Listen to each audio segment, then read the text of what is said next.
Assalamualaikum warahmatullahi wabarakatuh. Bismillahirrahmanirrahim. Alhamdulillah. Sebelum saya menyampaikan beberapa hal mungkin atau beberapa pertanyaan kepada Pak Nanang yang mungkin menjadi sebuah inspirasi bagi saya perkenalkan diri, nama saya Darsono, saya dari KSI Madura. Tepatnya Pulau Madura, ujung timur. Saya berada di Kabupaten Sumeneb. Saya dari Madura sendirian.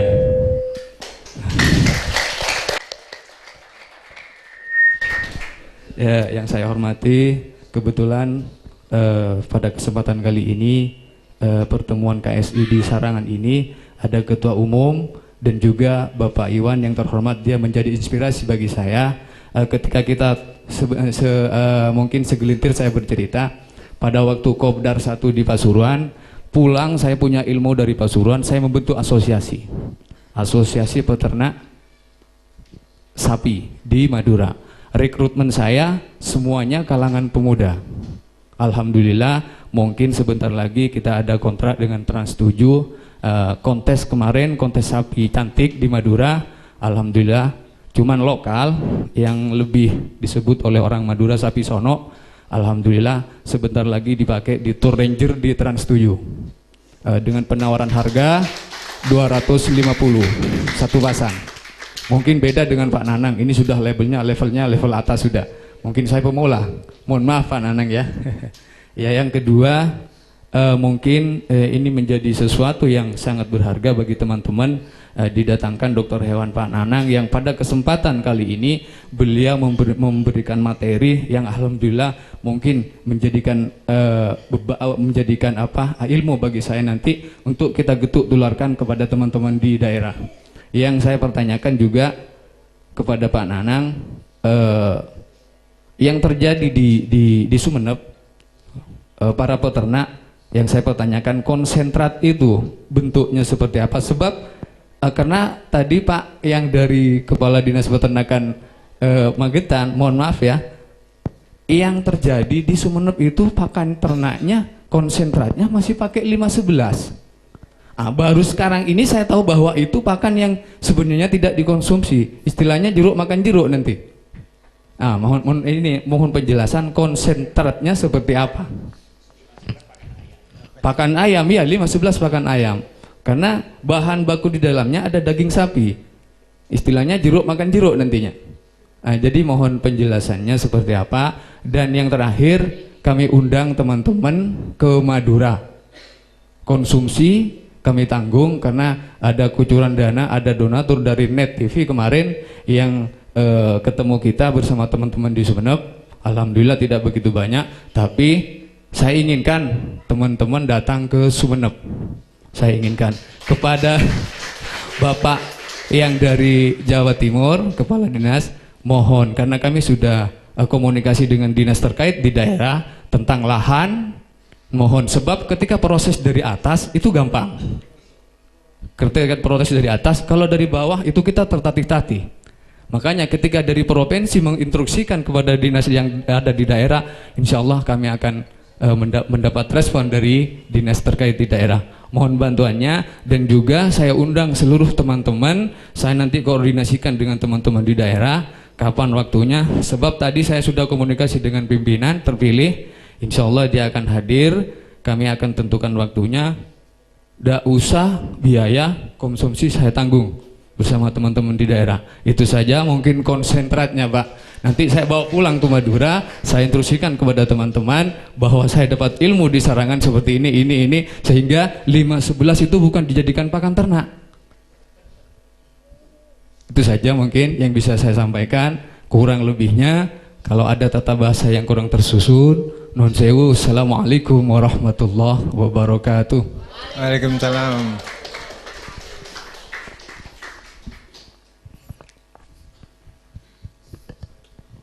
Terus Mas ya. Terima kasih Mas Darsono, luar biasa. Dan juga terima kasih undangannya. Mungkin dalam waktu dekat, kebetulan saya hari Rabu juga ada agenda ke Madura, tapi bukan saya yang datang, adik saya yang mewakili untuk rencana ada pembelian sapi dari Madura. nanti mudah-mudahan nyambung berikutnya dengan Mas Tarsono ya. Untuk konsentrat ya, pakan sapi itu kan kuncinya yang pertama perlu kita perhatikan kan nilai nutrisinya, ya, nilai gizinya. Terus kemudian ketersediaannya bagus, tapi kalau mutus-mutus, sapi itu maunya sesuatu yang pasti, ya, tepat waktu. Kalau biasa dikasih makan jam 7 pagi ya jam 7 berikutnya, ya. Terus kemudian pakannya juga gitu. Kalau biasa hari ini dikasih konsentrat, besoknya juga harus konsentrat. Kalau kita pakai soto, siang gulai, malam rawon itu variasi, cocok buat kita. Tapi sapi enggak. Sapi maunya reguler. Kalau mau merubah harus secara perlahan, karena sapi itu proses pencernaannya itu di dalamnya dibantu oleh mikroba, dan mikroba itu tidak ujuk-ujuk serta-merta bisa menyesuaikan pakan yang masuk. Jadi kuncinya kalau membuat konsentrat itu syarat-syaratnya, ya, nilai nutrisinya kita perhatikan, ketersediaannya, kelangsungannya, meracuni atau tidak, kemudian dari faktor biaya, ya. Jadi itu pertimbangan awal. Dan kalau mau membuat nyusun rancam juga kita perlu perhatikan potensi yang ada di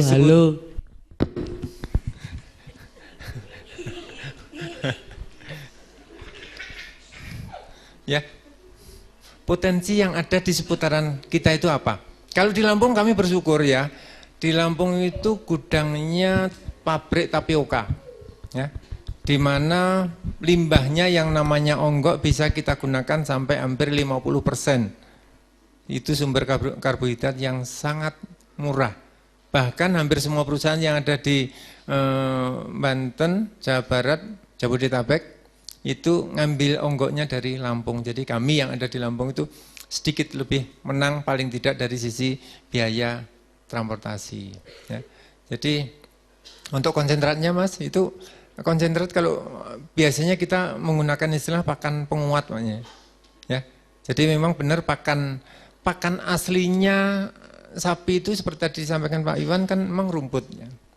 Tetapi karena kita pengen dari proses yang tumbuhnya itu pelan-pelan menjadi kita booster menjadi tumbuh lebih cepat, makanya kita lakukan modifikasi sehingga kalau di tempat saya penggunaan konsentrat bisa sampai 80% dari seluruh pakan, sehingga penampakan di dalam bak pakan itu nyaris sangat kering, ya, sangat kering, sehingga satu ekor itu hanya butuh sekitar 14 sampai 16 kilogram per hari. Kalau hijauan ini kan kita perlu sampai 30 kilo kalau misalnya hanya rumput. Tetapi kalau dengan kombinasi tepung jagung dan konsentratnya kurang lebih sekitar 10 kilo, itu cukup dengan sedikit saja, tetapi bisa memberikan efek tumbuhnya optimal, ya. Jadi kalau bahan-bahannya ya monggo, konsentrat itu biasanya yang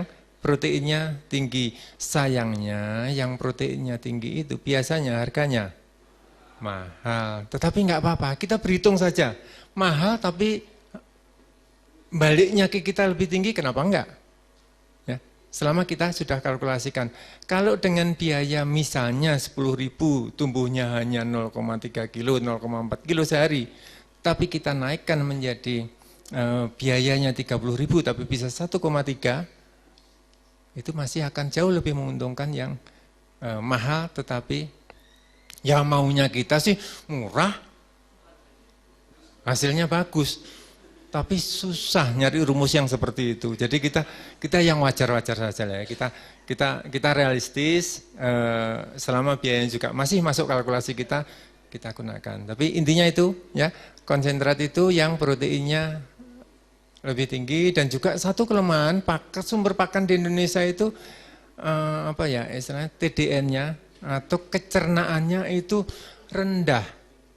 Kalau kecernaannya rendah, itu lebih banyak menjadi sampah, ya, menjadi keluar ini. Makanya itu yang biasanya ada tabelnya, ada itu kalau bahan ini TDN-nya ini, itu udah di internet pun kita cari banyak, nanti apa itu bisa dicari secara detail. Tapi kalau nanti mau yang resep jadi, nanti bisa banyak kawan-kawan KSI yang sudah sangat fasih, tapi nanti bisa hubungi saya, nomor saya ada di tadi di presentasi tadi. Mungkin itu sedikit gambarannya, tapi yang jelas konsentrat memang suatu yang nilai gizinya tinggi, harganya lebih mahal, tetapi manfaatnya juga jauh lebih bagus. Mungkin itu mudah-mudahan menjawab dari yang ditanyakan tadi. Berikutnya, monggo. Terima kasih, Mas Nanang saja. Kalau Pak kayaknya kok serius banget. Mau saya juga mungkin saya yakin umurnya dengan saya. Masih muda saya, Pak. Nah, iya sama. Mudah-mudahan begitu. Gini Pak Nanang. Yeah. Kita mendapat kehormatan sangat besar Pak Nanang hadir di sini. Mengapa? Karena saya yakinnya Pak Nanang ini maestronya sapi begitu ya. Dia praktek, tidak teori. Itu. Walaupun saya belum pernah berkunjung sana, teman saya banyak Pak di Lampung. Saya tanya, kenal dengan Pak Nanang? Wah, jangan bilang dia itu semut pun kenal begitu, teman-teman bilang gitu. Ini benar Pak saya. Mumpung Pak Nanang ada di sini, saya ingin ngerampok gitu ya istilahnya ya. Ngerampok ilmunya Pak Nanang untuk kita semua. Saya tidak meminta strategi teknik-teknik pemeliharaan karena saya yakin teman-teman sudah ahli, tapi strateginya Pak. Jadi ilmu intinya gitu. Mohon diterangkan pada teman-teman karena Pak Nanang ini ada praktisi, apa yang bisa dilakukan apa yang selama dilakukan Pak Nanang untuk menghadapi, mensiasati gonjang-ganjing antara harga sapi yang naik turun gitu. Ini monggo bisa dibahas dari segi pakannya, manajemennya, mungkin lobby pasarnya dan sebagainya. Artinya jawabannya tidak harus teknis tapi itu strategi gitu Pak. Ini mungkin agak tidak begitu real, tapi kalau Bapak Ibu bisa paham ini kunci. Saat daging turun, Pak Nanang tetap eksis. Saat daging naik, tambah lagi eksis. Saat harga pakan naik, Pak Nanang tetap eksis. Pokoknya terlalu eksis terus, tidak pernah tidak eksis loh. Itu gimana strateginya? Saya kira demikian. Terima kasih. Assalamualaikum warahmatullahi wabarakatuh. Waalaikumsalam. Matur nuwun Pak Aryoki. Nggih. Matur nuwun Pak Aryoki. Ya, jadi gini, yang pertama bisnis sapi sudah sudah menjadi mendarah daging lah bagi saya. Sudah cinta mati dengan sapi dan saya tidak menguasai jenis-jenis yang lain. Ya, jadi bangun tidur pun udah yang diingat langsung pengen buru-buru cepat ke kandang. Saya pulang dari Jakarta, pulang dari mana-mana, bahkan belum sempat ngobrol dengan istri pun pengennya jujuk kandang dulu. Ya, betul. Jadi sudah seperti itu. Dan kalau masalah cinta dengan sapi nggak bisa diperdebatkan karena memang sudah kelanjur itu tadi mendarah daging. Jadi begini, seperti kita sadari dan saya yakin juga dalam bisnis apapun tidak ada semua yang langsam, ya. Hidup tidak ada yang datar ya, kalau cuma datar saja itu tidak indah. Jadi memang di bisnis sapi yang saya alami problemnya berganti-ganti. Dulu awal-awal saya mulai merintis itu problem utama saya justru ada di banyak uang nyangkut di pasar. Ya. Jadi saya yakin banyak kawan-kawan yang punya pengalaman dengan saya. Tapi jauh lebih bagus kalau biar orang lain saja yang punya pengalaman yang seperti itu. Yang datang belakangan mestinya lebih enak ya, belajar dari pengalaman dan kesalahan orang lain. Ya.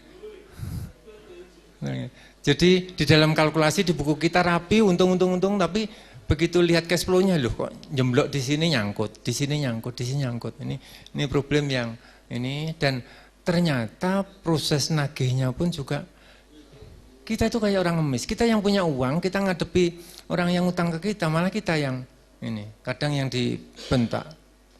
Sudah berapa kali saya datang ke tempat orang yang ini, saya cuma dipameri sapinya. Itu loh Pak, sapinya masih utuh di situ tuh. Sampai berbulan-bulan utuh terus. Ini contoh kasus yang mudah-mudahan dari pengalaman saya makin hari yang seperti itu sudah semakin sedikit. Karena kalau yang berbisnis dengan cara yang curang juga akan ditinggalkan oleh mitranya. Ya. Nah, problem yang tadi saya sebutkan salah satunya adalah pengadaan bakalan. Ini yang saya rasakan sangat penting kita mempunyai networking. Kita mempunyai jaringan, ya. saya bersyukur karena mungkin saya sering keluyuran ya, saya sering pergi kemana-mana, termasuk yang ini kemarin saya sampaikan ke Mbak Tosiah bahwa saya akan usahakan, tapi saya coba cari tiket dulu. Ternyata tiket dari Lampung, dari Jakarta ke Solo banyak, tapi dari Lampung ke Jakarta sudah nggak ada. Akhirnya terpaksa ada, tetapi harus di kelas bisnis. Tapi demi teman-teman KSI di Jawa Timur saya tetap ya itu. Dan saya cerita, derita saya belum berakhir, itu sudah seperti itu. Ternyata di Lampung kemarin itu ada kecelakaan, di mana dari tempat saya ke Branti, ke bandaranya itu biasanya 45 menit 1 jam nyampe. Tapi ternyata itu macet total, sehingga kira-kira 1 jam sebelum itu sudah terasa macet. Saya nyari ojek, saya putuskan nyari ojek, di mana saya bawa koper besar, sini koper, sini ransel. Jadi saya nenteng 2 itu hampir 1 jam 45 menit itu. Untung ojeknya cukup jago, walaupun bukan tukang ojek. Itu orang yang lagi ngomong anaknya di halaman rumah, saya minta tolong. Tolong saya, kalau nggak dibantu ojek saya nggak nyampe. Alhamdulillah 20 menit sebelum counter itu tutup, saya masih bisa check in. Dan ternyata pesawat yang saya pesen yang tadinya sudah penuh, waktu berangkat isinya hanya separuh. Ya. Ternyata apa? Saya tanya, ternyata yang separuh itu semua kejebak macet. Jadi kalau saya nggak cepat ngambil keputusan naik ojek, itu saya juga belum tentu nyampe sini. Ya. Di bisnis pun juga seperti itu. Ya. Di dalam bisnis kita juga sangat dibutuhkan pengambilan keputusan yang cepat dan tepat. Bahkan saya sering sekali, saya dengan teman-teman yang lain pengusaha sapi banyak yang lokro. Dalam situasi teman-teman lokro, saya kadang justru ambil keputusan sendiri untuk maju sendiri. Saya sudah merasakan dampaknya berkali-kali. Pada saat pasar butuh, teman-teman nggak punya, saya yang punya. Ini saya berkali-kali rasakan. Ini pentingnya kita mempunyai networking. Networking bukan hanya dari kita mudah memasarkan, kita memudahkan dapatkan bibit, tetapi kita juga informasi kita itu menjadi komplit. Ya, oh dari sini beritanya seperti ini, dari sini beritanya seperti ini. Makanya kalau Pak Aryo tanyakan tadi, dalam situasi apapun kok eksis. Ya, saya kebetulan karena kawannya dari ujung timur, ujung barat ada kalanya ngambil sapi dari NTT. Tapi nggak lama kemudian saya ngambil sapi dari Riau. Padahal Riau itu pasar saya. Tetapi saya ngambil bakalan dari Riau. Saya juga kadang ngambil bakalan dari PTPN 2 di Medan. Jadi nyari bakalan dari sana, saya gemukkan di Lampung, saya balikin lagi ke Medan lagi. Ya. Dan saya juga pernah ngambil sapi dari Magetan, jual ke Tuban. Ya. Dari Magetan saya bawa ke Lampung, saya pelihara 4 bulan, saya jualnya ke Tuban. Ini saya alami. Kenapa bisa seperti itu? Karena itu tadi, kita menguasai informasi. Karena kawan kita banyak, di sini ada, oh ini pasar lagi bagus di sini. Karena kita punya keleluasan untuk memilih supplier maupun pelanggan, ya kita geser ke yang lebih menguntungkan. Ya. Nah, akan tapi saya juga mengingatkan dan mengajak kepada teman-teman semua, keberadaan KSI itu saya yakin makin hari makin mempunyai peran yang besar untuk kemajuan peternakan di Indonesia. Ya. Kita mau nggak mau harus semakin mewarnai kebijakan pemerintah. Ya. Di Lampung yang terjadi, waktu itu belum ada KSI, tetapi semacam perkumpulan peternak atau peternak-peternak yang sering kumpul, walaupun tanpa bentuk, itu kita melakukan audiensi dengan pihak pemerintah. Ya. Kita sampaikan bahwa ini di Lampung peternakan rakyat sudah menjadi usaha pokok dari para pelaku usahanya. Ya. Waktu itu kita diskusi tentang masuknya daging India ke Lampung. Kita jelaskan, kalau daging kerbau India masuk ke Lampung, bukan hanya harga yang akan terpengaruhi, tapi juga mental dari para pelaku usahanya yang akan drop. Ya. Usaha pemerintah yang gigih dilakukan dengan obsesif yang tujuannya meningkatkan populasi, itu juga akan gagal total kalau peternaknya nggak semangat. Ya. Populasi akan banyak, itu hanya dengan 2 cara.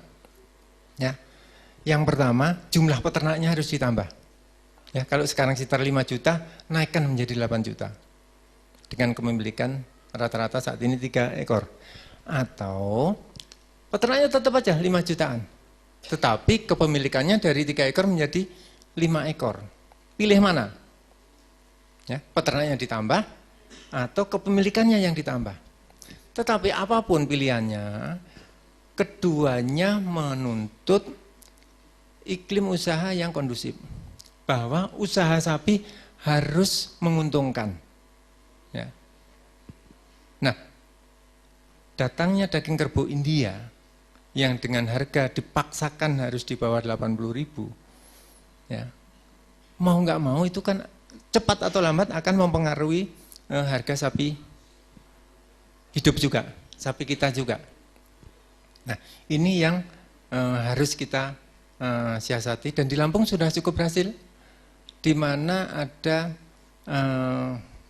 surat edaran dari gubernur untuk kepentingan melindungi peternak sapi yang ada di Lampung, maka daging kerbau India tidak diizinkan beredar di Lampung. Saya belum tahu kalau di Jawa Timur seperti apa, tapi kalau seandainya pemerintah daerah Jawa Timur masih mengizinkan, itu saya sarankan kepada teman-teman KSI untuk beraudiensi. Dengan cara yang baik-baik, tidak perlu demo pakai ini, enggak. Kita datang, kita minta audiensi, kita diskusikan, kita sampaikan alasannya dengan gamblang ini. Saya yakin itu bisa dipahami seperti yang terjadi di Lampung. Dan alhamdulillah, Lampung sampai detik ini tidak ada peredaran daging India. Kalau ada berarti itu siluman. Ya, dan kita berhak untuk melaporkan dan untuk ditindak. Itu Pak, jadi kalau dikatakan dalam situasi apapun tetap bisa eksis, oke, di grup bolehlah kita berkeluh kesah, tetapi semangat positifnya tetap harus kita kobarkan. Karena apa? Semangat, sukacita, bahagia itu menular Pak ya. Ya, kalau kita ketemunya orang yang lokro ya udah tiap hari nyekukruk saja. Gitu. Tetapi kalau kita ketemunya orang semangat, orang visioner, orang yang gigih, kita akan ketularan. Insya Allah akan ketularan. Ya. Makanya saya yakinlah kita ini sudah jiwa raganya sudah di usaha peternakan sapi, semangatnya juga tidak diragukan, dan setelah kita networking, kita perluas juga tentang permodalan Pak. Permodalan itu sangat penting ya. Memang idealnya sih usaha menggunakan uang sendiri, tidur sore nyenyak Pak ya, pengennya sih seperti itu. Tetapi kadang ingin kita dengan kenyataan kadang tidak match, tidak ketemu. Makanya ya sementara untuk mengembangkan usaha harus utang, ya utang dulu ya. Saya nggak tahu teman-teman apakah sudah memanfaatkan jasa perbankan atau belum, tetapi saran saya dirintis latihan utang. Ya, ini jumlah kecil nggak apa-apa, tetapi kalau track record kita bagus, ya, bank itu cepat kok, gampang. Bank, membuat bank yakin untuk membesarkan usaha kita itu gampang kok, selama kita itu bisa menunjukkan bahwa kita itu kredibel, kita itu usahanya visible, prospeknya bagus, insya Allah akan di support. Mungkin itu Pak ya, mudah-mudahan menjawab. Tapi nanti kalau masih ini kita bisa diskusikan. Nggih, matur suwun. Terima kasih. Assalamualaikum warahmatullahi wabarakatuh. Terima kasih sebesarnya kepada Pak Nanang yang sudi dengan cerita tadi rawuh di Magetan. Kalau mirsani riwayat pekerjaan panjenengan, usia ini dimulai dari 2012 sampai 2017, berarti 5 tahun Bapak nggih. Apakah pertanyaan saya KSI Jatim bisa dalam kaitan tadi disampaikan kalau mendengar paparan dari Bapak seharian saya betah Pak, mungkin kurang. 1, 2 mungkin dalam waktu nggak lama saya mau silaturahmi ke Lampung, belajar langsung praktek. Ketika tadi di pertanyaan dari teman saya Madura, konsentrat yang benar bagaimana, itu teori, tapi prakteknya kadang-kadang kita banyak kelemahan. Mungkin takarannya dan seterusnya persentase. Di Pak Ryogi juga gitu. Intinya gini, kalau kita banyak berteori, saya sebenarnya bingung Pak. Di WA baca itu kadang-kadang bahasanya ilmu kehewanan saya juga nggak paham. Lebih paham saya harus praktek ke Bapak. Kebetulan Bapak Nanang itu asli Ponorogo nggih. Apakah tetangga kabupaten khususnya dan umumnya nanti Jawa Timur, Magetan bisa dibikin waralaba? Saya ingin bermitra, mungkin binaan dari Bapak Nanang. Terima kasih. Assalamualaikum warahmatullahi wabarakatuh. Waalaikumsalam. Mas Sigit ya. Jadi prinsipnya untuk waralaba itu di mana saja bisa, nyatanya Indomart juga bisa ada di seluruh Indonesia. Ya. Tetapi sebelum kita melakukan, mari kita kaji potensi yang ada di daerah kita masing-masing. Ya. Jadi apa potensinya? Jadi kalau kita menentukan, kenapa saya memilih lokasi kandangnya di Lampung? Salah satu pertimbangan saya adalah yang pertama, Lampung lahan masih tersedia. Yang kedua, begitu banyak limbah industri yang bisa digunakan untuk pakan ternak. Ya, mulai dari kulit nanas, molasses atau tetes tebu, onggok, dan lain-lain. Itu ada, semua ada di Lampung. Itu satu. Terus kemudian yang kedua itu marketnya bisa kiri kanan, ya. Marketnya bisa ke Jabodetabek maupun ke wilayah Sumatera yang karakternya berbeda. Kayak saat ini saya sedikit menjual ke wilayah Jabodetabek karena serbuan dari daging kerbau India. Tapi alhamdulillah saya masih mempunyai market di Palembang, di Pekanbaru, di Medan, di Padang maupun di Bangka yang itu masih luar biasa terbuka dan sejauh ini masih aman dari serbuan daging kerbau India. Jadi itu alasan saya memilih di Lampung. Nah, kalau Mas Sigit non jauh di mana? Di Magetan. Magetan yang jelas potensinya adalah di sumber pakalannya sudah berlimpah saat ini ya, nggak tahu nanti ya. Itu bisa dimanfaatkan, marketnya juga oke. Saya rasa persyaratan untuk tumbuh dan kembangnya usaha peternakan khususnya di Magetan itu semua ada. Market juga saya yakin tidak pernah kesulitan. Jadi intinya untuk waralaba di Magetan pun juga sangat memungkinkan untuk kita kerjakan. Tapi mari nanti kita diskusikan mendalam untung ruginya seperti apa. Tapi intinya sangat memungkinkan untuk kita kerjakan di sini. Yeah. Kalau mau ke Lampung monggo silakan ngabari saja nanti syukur-syukur bareng dengan rombongan yang lain. Jadi kalau namanya kumpul dengan orang-orang sapi itu adanya itu asik dan asik banget. Ya. Dan kadang kalau ngobrol tentang sapi juga sudah lupa waktu. Ya mungkin itu Mbak Tasya sudah. Saya kembalikan waktunya, tapi nanti mudah-mudahan setelah ini silaturahmi di antara kita masih tetap terjalin di WA Group maupun kalau mau bersilaturahmi langsung ke Lampung, kami tunggu. Terima kasih dan ucapan penghargaan yang setinggi-tingginya kami ucapkan untuk Bapak Dr. Hewan Nanang Purusubendro yang sudi hadir dari Lampung sehingga bisa menemui kita semua di sini dalam acara sarasehan dan seminar KSI Jawa Timur.